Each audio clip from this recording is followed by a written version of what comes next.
So welcome everyone. Good to see you back in our monthly strategy implementation professionals call. It's glad to have Robin as well in the call. It's very due to time differences, we usually don't make it, but it's good to have my partner on the other side of the world. Thank you, Antonio. It helps us an hour. You've gone an hour earlier. Yeah. Okay, so we have a quite busy agenda. As you know, we started this year to invite experts from the community. So it's not just Robin and me telling what we're doing and the research, but the point of view from all of you is just so valuable, and you have all amazing experience. So I think we can all learn from each other, and Olga volunteered or accepted my invitation to share her experience. So we're going to do a small update on the latest developments, and then we dive into the discussion with Olga. She's prepared a small speech, and then I put a topic there for debate in breakout rooms. We'll see how much time we get for that. So Robin, you want to say anything? No, you kick off. Thank you, Antonio. Okay.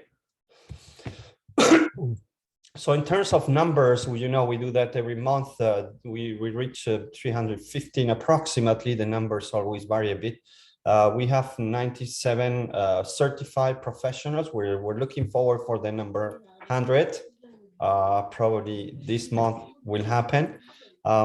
This is the list of new SIP members that just got from the system. So you see quite a lot of people, very diverse community as well. I'm always amazed where the locations of our experts come from, but it's really global community, which is nice to see. So keep numbers are going up. We're starting to engage with some high-level consulting company has started to provide strategy implementation to their consultants in the US. So that part is also picking up. And I think that's going to really accelerate when we see the numbers. But it's great to have this community that we know all each other, and it's great to connect and get to know each other. So the numbers are there, good progress. In terms of updates from the Institute, we had, I think the main part is I think you've seen that already, so it's more a refresher. You know that we've moved quite some of the documentation into the member space. Let us know if you have any issues. This has been in place already for a few months, so this is just as a reminder that you can find the latest update. As you know, Robin and I review the strategy implementation body of knowledge, and we made some changes. So all this new material is available there. Any suggestions of new material, we're always eager to listen from you. So that is also part of the sharing and the membership benefits. On the fellowship program, we had, as you know, Casey as the #1 fellow participant. He talked 2 months ago into about her experience going through that, and I know Robin has been working on this part as well, and I think there's a new fellow applicant. Robin? Jeet is on the call with us. Jeet, give everyone a wave. So we're delighted to announce Jeet is going to start the process this month and become our second fellow in the Institute within the next 90 days. Yay! Thanks, guys. Really looking forward to it. Thank you so much. And I assume after you spoke to Casey, you're still going ahead. He didn't put you off too much. No, not really. I mean, we've been talking on email, but I'm sure that Casey will be of great help. I'm really looking forward to it, Casey. So you will be getting some more emails coming forth for us to have a quick catch up. So we're absolutely delighted. Well done, Jeet. You put in a great application, and we're delighted to have you on board. Thank you very much. Second fellow. Thank you very much. I'm really pleased. Thank you. Thank you, Jeet. And there will be some communication around this in the coming days, right, Robin? Yes, it's yeah, you said it. It's coming. We're going to send to everyone who's qualified as a SIP. You will get an explanation of the fellowship coming out. There's a letter coming to you through the system in the next couple of days. Thank you, Robin. From my side, well, we just put here the criteria. This is something that we had developed in the brochure that we shared. So just more information about the fellow. I don't know if there's anything more, Robin, that you want to share on the more. Yeah, so just one update that, Antonio, we should share with everyone is we heard your feedback and a lot of you said, why wait 2 years? We've got our SIP, we want to go straight into the fellowship. So we reviewed that and we heard what you were saying. So item number 2, where it says you've got to be in good standing for minimum 2 years, we've taken that out. And the only thing is, because Antonio and I individually will mentor each of the fellowships through their journey, we will ask you, it will limit how many we can do at one time. So we've removed that.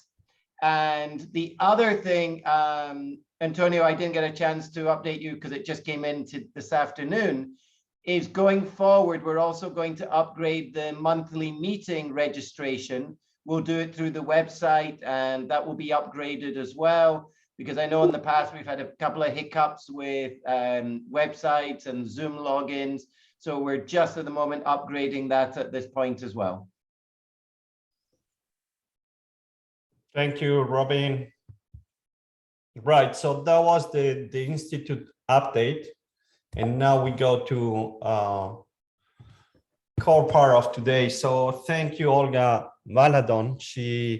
I think she was one of the first one that I met and work on the strategy implementation. So she has amazing experience thing beyond working for Deloitte, but she has so many things that she's done. So I thought, what a great opportunity to listen to her journey prior to having the strategy implementation course or experience, and after as well. So any tips, and she's going to be open also for Q&A and a bit of debate. So I just want to pass it on to you, Olga. Thank you so much. I love that you're not putting slides together. It's rather unusual. So when you told me, I thought, great, let's have a person discussion. And so please, Olga, thank you on behalf of everyone here, Robin, myself, for taking this time to share. And thank you very much, Antonio and Robin, for the invitation. And yes, I'm afraid I'm not a big fan of slides, possibly because I am not very good at them. And I prefer to have the interaction, if you like, rather than focusing on the slide. So I'm delighted to talk to you here today about strategy implementation and practical insights and what I have learned over the years of strategy. And importantly, for me to talk as well about how the strategy implementation qualification has helped me in my day job. I have been in the strategy field for over 10 years, first in the financial services industry and more recently in the professional services. Now, I tend to distinguish this kind of period as before the qualification era and after the qualification era. And hopefully it will make sense in due course. Now, the jobs that I had in both cases were quite different. The mandate was different, the job title was different, the context was different, and the challenges, as a matter of fact, were different. So let me start with the financial services example first. My mandate was to establish a business model that would allow a global business unit, the investment operations, to monitor and respond to various regulations. Now, when you first hear that, you think, okay, what is that all about?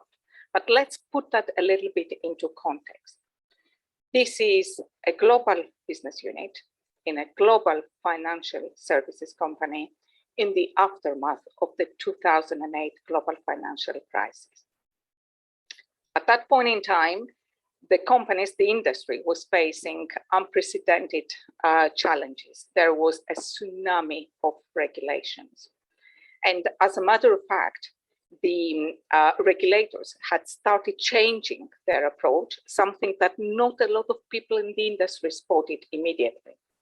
So as at that point in time, what would happen is that if a company is based in the UK, all they would have to care about would be the local regulator. Same for the US or any other country in the world. But as the impact of the global financial crisis was felt by the investors, the regulators in many cases started shifting their focus. And all that mattered was where the regulator is based. So what that meant practically was that companies that were based in the UK, if they were doing business with US investors, they were caught by US regulations. That was completely out of scale, something completely new that the companies in the industry were experiencing. So you have the challenge of a new regulatory environment emerging. And at the same time, you have the challenge of a big global organization with a complex structure. You have a number of people in the company in different pockets of the company doing parts of this role, but not talking to each other. So many company silos. And you have a lot of people who did not really grasp that change, the shift in the regulators, including boards of directors, and they simply dismiss that's never going to happen. And to top that up, you have lack of resources. So that gives you a little bit of a challenge. And a lot of people at that point, they said, why did you decide to take that job? I have no idea, honest to God, but it seemed like a really great challenge at that point. So I was drafting my job spec as I was going along. Now, what went well? I had a very engaged sponsor. The sponsor of this whole process was the global head of investment operations, and regulations were keeping him awake at night. So he was very engaged. He always wanted to know what's happening. What do we need to be alert? What should we be doing here?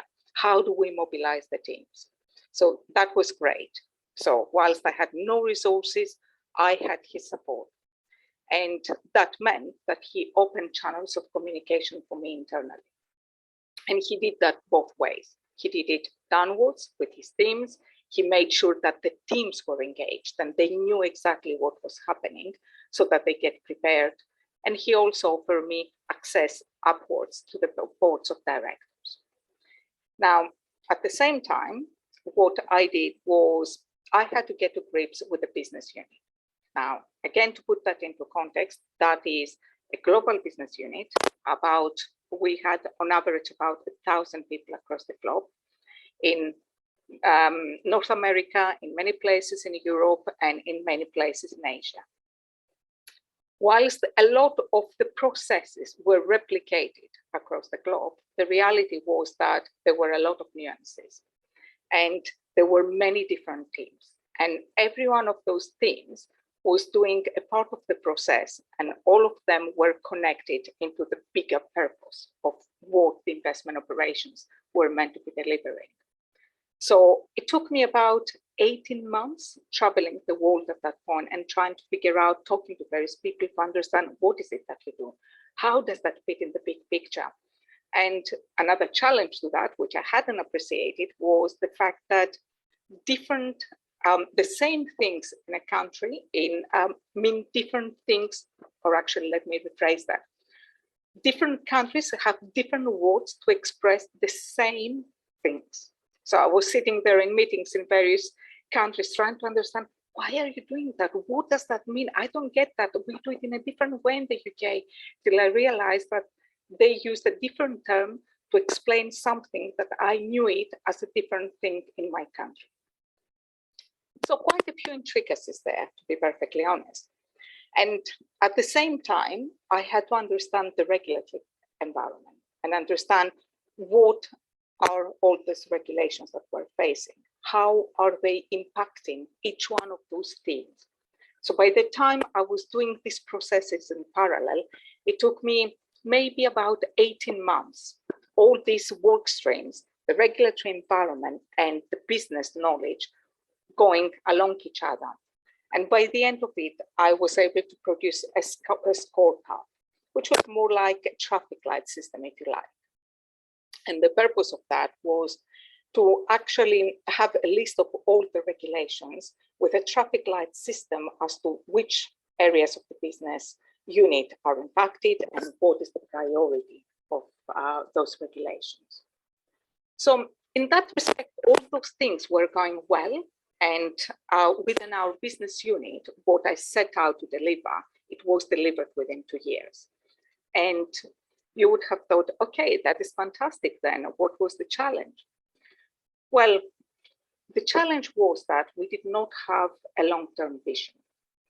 And part of the problem for that was that the business unit is part of a bigger ecosystem.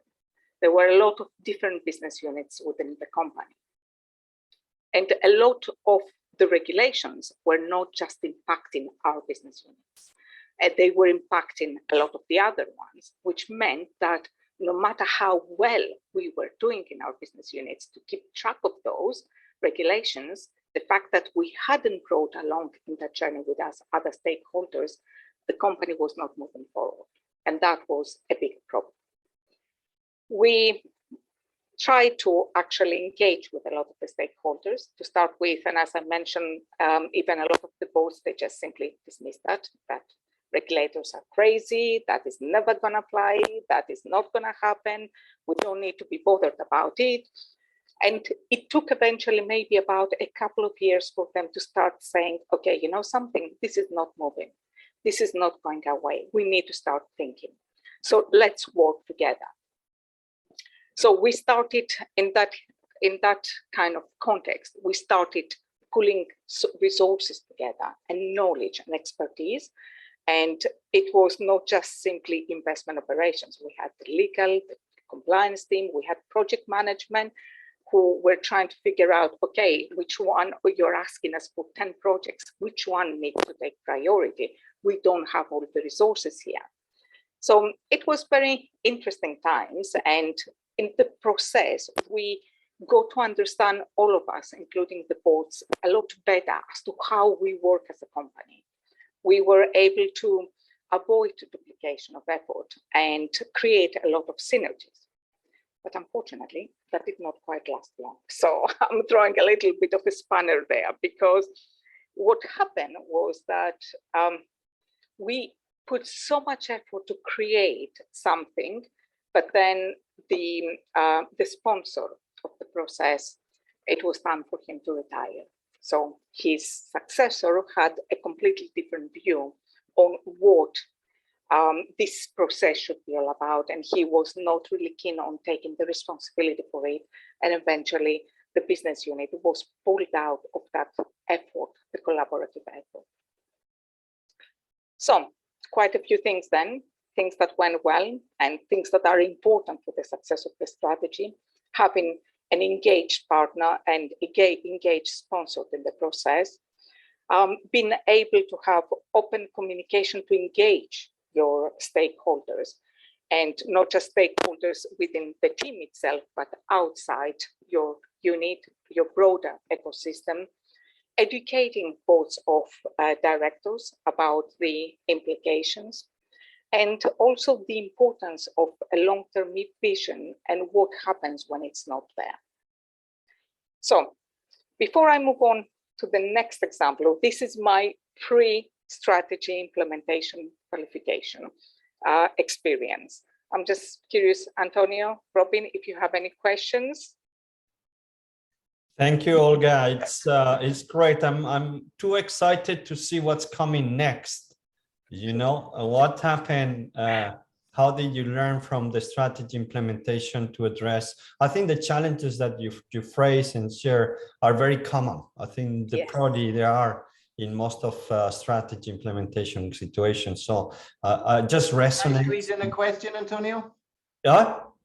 Squeeze in a question. I know you want to hear the next step. Go ahead. Go ahead.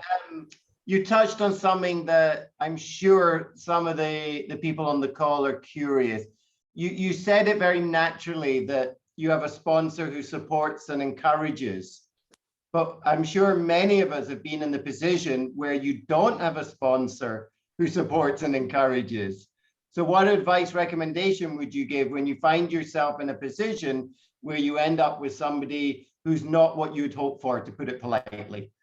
That is a very good question, Robin, and I can connect and resonates with me, because whilst the sponsor, and I will use this as a continuation actually, while the sponsor was very engaged in the overall process and wanting to get to grips with a broader regulatory environment, I always found it very challenging when it came to actually identifying sponsors for the individual regulatory projects.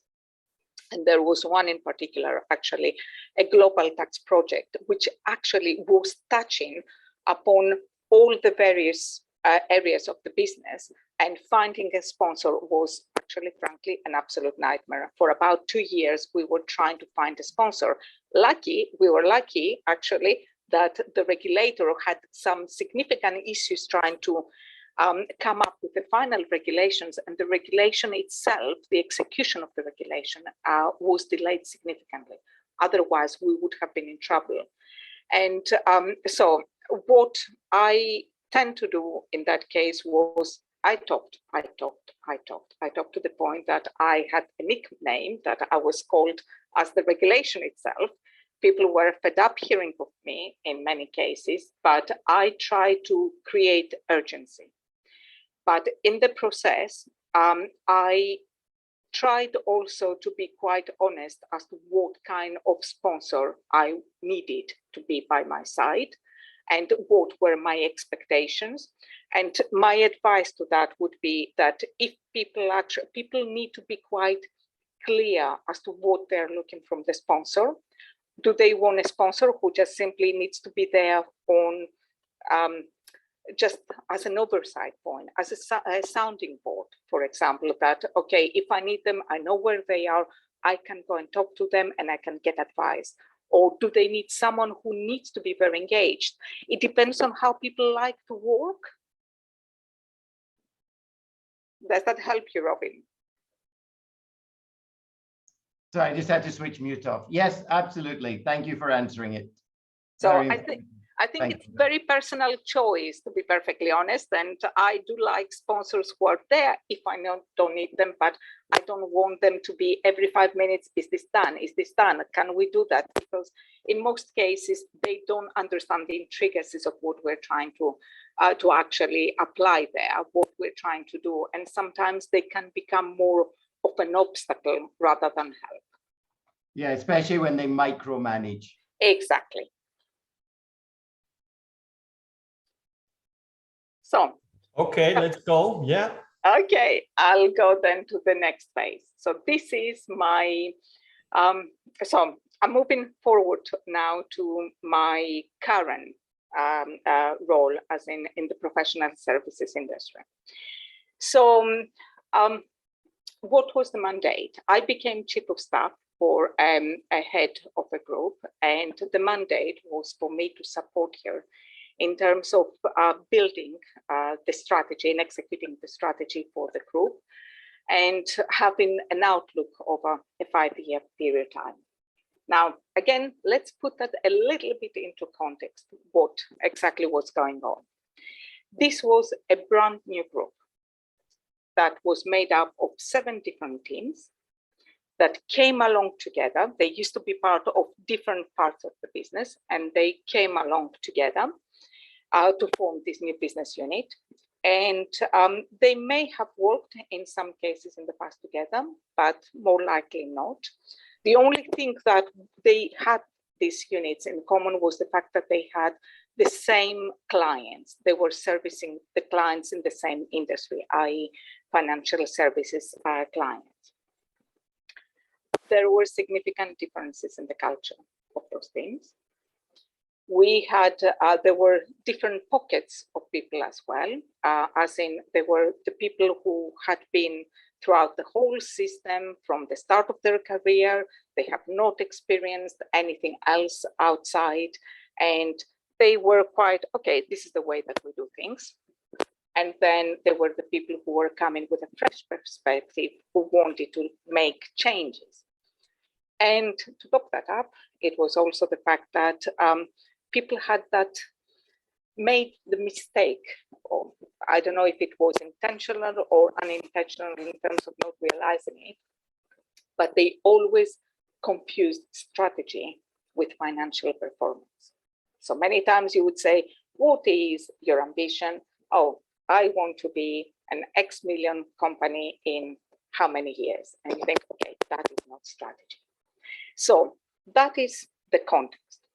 Now, I'll be honest, at that point, I thought, you know something, there is no way that what I have learned over the years of strategy and my uni years, that is going to take me through the challenge of delivering in this role. And this is the point where I started actually looking intensively to say, okay, I need to upskill myself. I need to understand what strategy means in this fast environment, and equip myself with some tools that would be able to help me deliver in this role. And I did start my search to find various qualifications, and I came across a number of them, but what really attracted me to the strategy implementation qualification was the practical approach that it was offering. And it was not too theoretical, too academic. And also there was a very clear roadmap, which I thought, okay, that sounds fascinating. Let's see how that goes. So I started immediately, and I made sure that I completed the qualification in a very short space of time. I think I did it within 2 months, because I really needed to get on with my job. And I thought I need to understand how everything fits together. And it was a very wise choice, I have to say. I don't think I would have been able to do my job without it. So why was that important? Because this roadmap was that the strategy implementation qualification offered me was quite clear and intuitive, but it actually helped me connect the dots. It helped me understand that, you know something, leadership on its own is not really sufficient to make strategy a success. The same way that culture is not on its own, everything connects with each other.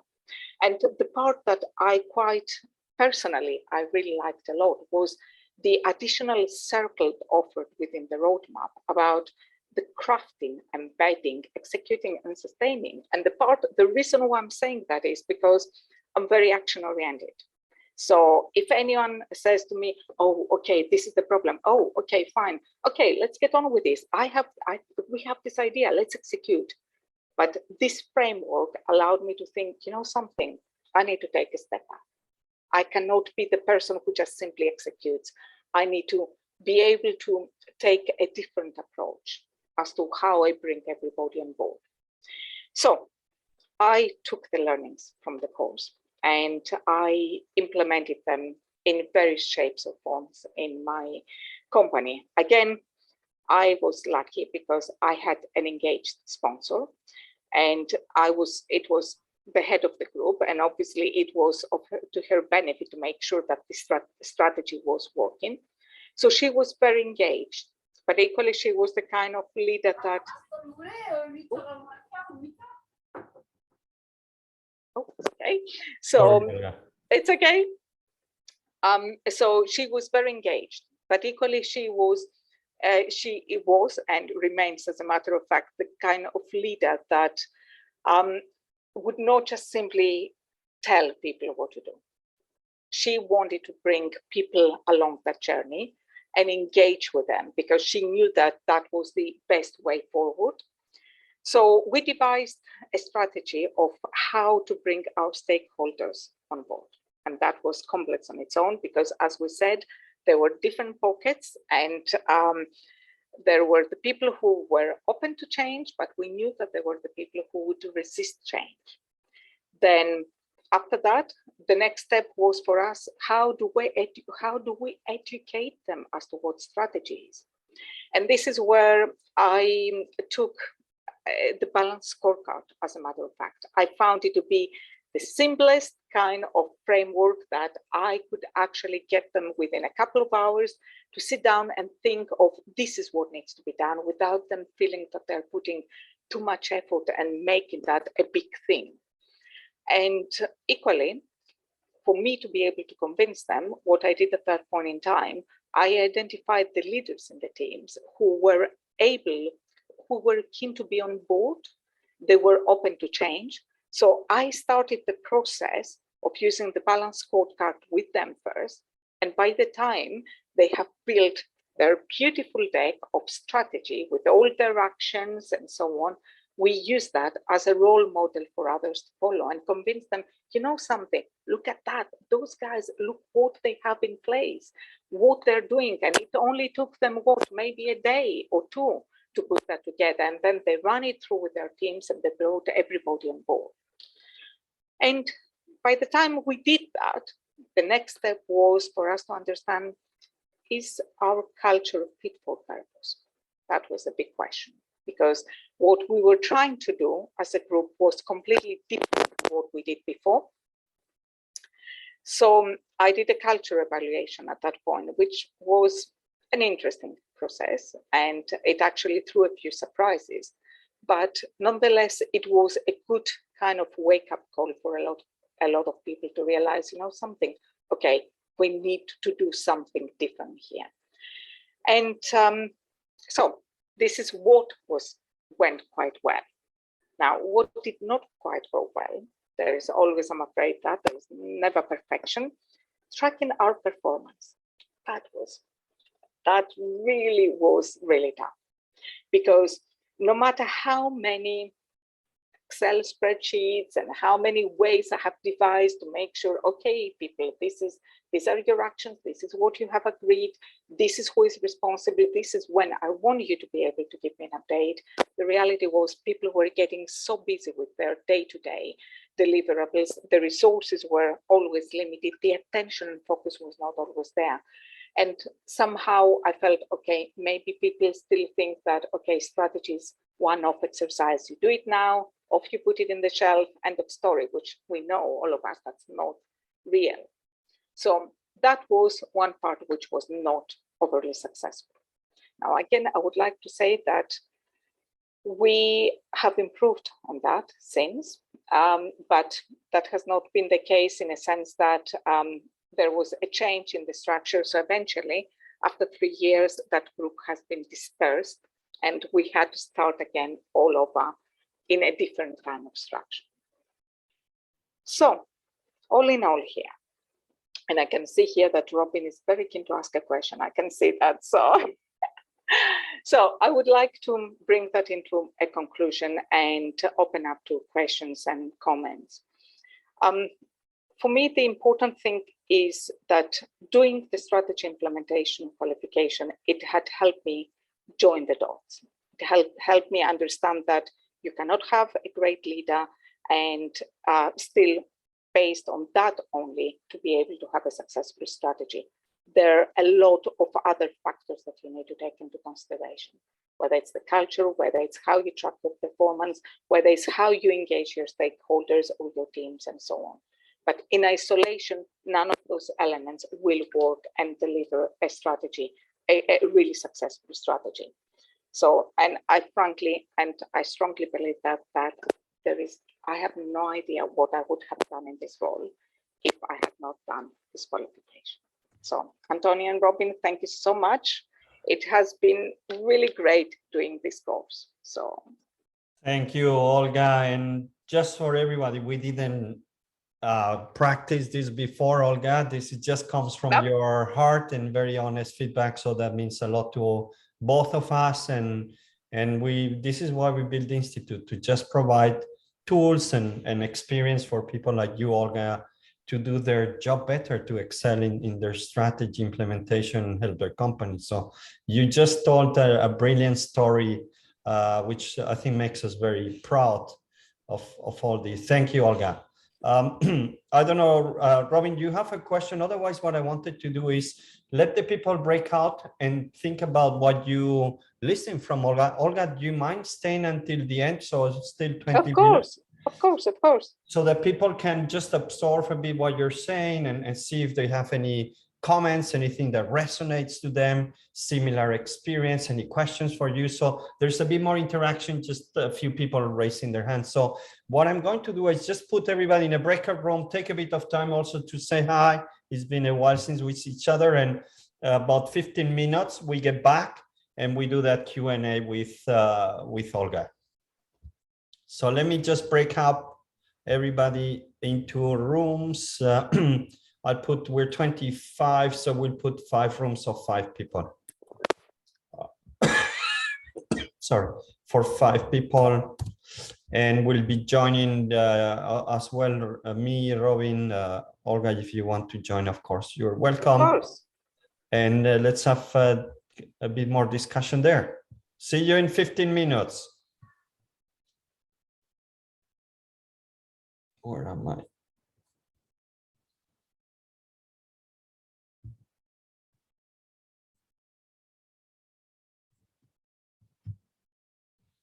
I will pause recording. Welcome back. Thank you for taking the time to discuss.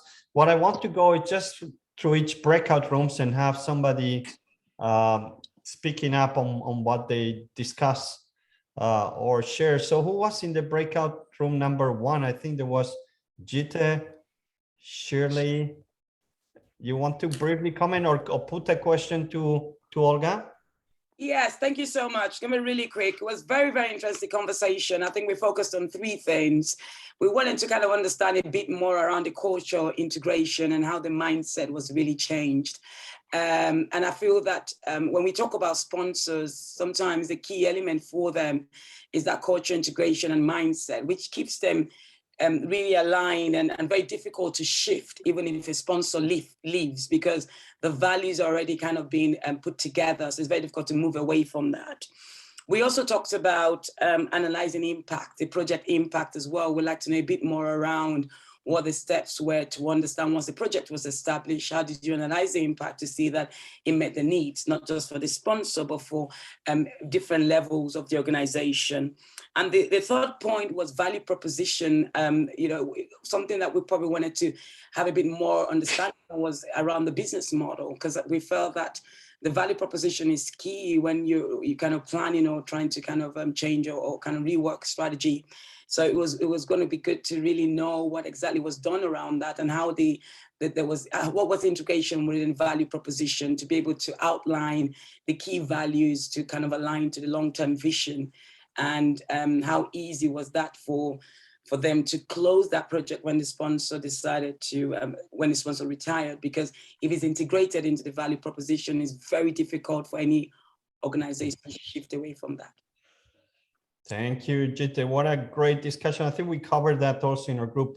How do you do the sustain, right? And part of the phases. And so I don't know, Olga, you want to share? So in terms of how do you sustain, and that was it actually, and we touched upon it briefly in our group as well. So if I go back to the financial services example and with the retirement, so we were not able to sustain that model. Okay, the reason why the model came to life to start with was the fact that, as I said, there was a tsunami of regulations, and they kept the sponsor awake at night, because let's face it, if anything was going wrong, his job was on the line, and in some cases, some of those regulations required that he may end up even in prison if they were not done or we were not adhering to them. So he wanted to have someone close that he could trust, that they would actually pay attention to them.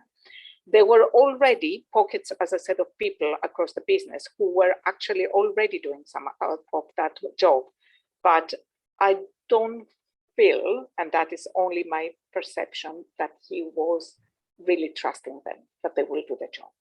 And hence why he decided, something, I'm going to go ahead and I'll do something within my group. Now, whilst he was there, because he gave the bandwidth, if you like. He promoted what we were doing to the boards of directors, to various conferences, internal conferences.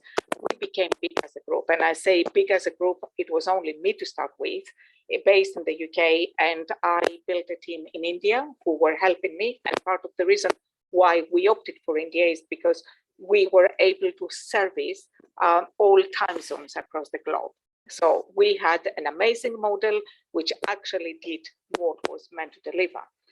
And everybody was very supportive of that process. But by the time the new successor came in, though, his approach was completely different and the whole team was dispersed. So as a matter of fact, I left myself simply because I did not agree with his vision. All of a sudden, he was taking the most important part of it, us being able to be on the table and influence how things are done, to being just simply, oh, you know something, someone else is going to be doing that. We don't need to worry. They take the responsibility, they take the stick, and if anything goes wrong, so all you have to do is make sure that they do their job. And you think, okay, that's not what we're supposed to be doing here. And my team afterwards, my whole team afterwards, the minute I left, they left as well. Because we were all having a shared purpose and this shared vision, which was no longer there. So. Thank you. Wow. Thank you very also for the honesty to share these more difficult moments, but it does raise the question on the sustain, right? It's the biggest challenge there. And if the sponsor moves, then is that, yeah, impacting the whole strategy implementation. Thank you. I think we have time for one more. Anybody wants to comment or burning point that you had discussed in your breakout rooms? Just raise your hand or jump in. One of the things we discussed, Antonio, we discussed sustainability and the whole question of what are you sustaining? Because as we said, strategy is something that has to be adjusted to the circumstance, but hopefully you're going to sustain the methodology, the culture, that kind of stuff. But the other point that came up was resources.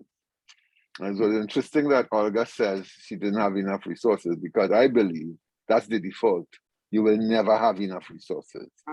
And Shona shared what she called the team impact matrix, which I think was very good, where she had the teams across the top and the projects down the side, and monitor the intensity of the effort, ensuring that the leadership understood the challenges being faced by the various teams, which I think is excellent, because what you don't want is burning out your best people. And then they become part of what is now referred to as the Great Resignation. But I thought that was very good. Thank you. Great. Thank you, Nigel, also Shona, for sharing that approach. One more.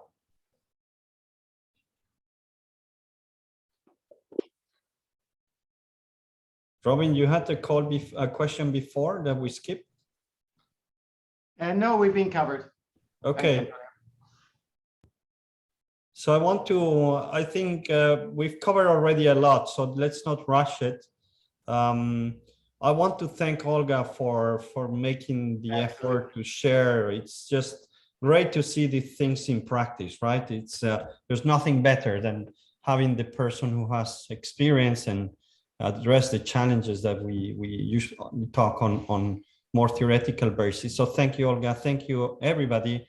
Robin, and Olga, on a personal note, it's wonderful for Antonio and I to hear that the content you immediately, within 2 months, you went through it and put it straight into application, and it helped you. From Antonio and I, thank you for that, because it was wonderful for us to hear that. And I'm sorry that the end, it didn't come out the way you wanted, but what a wonderful experience to share, and we really appreciate your openness in sharing it. Thank you. No, thank you so much, and thank you for the invitation and for listening today. And I look forward to hearing from everyone in due course. Yeah.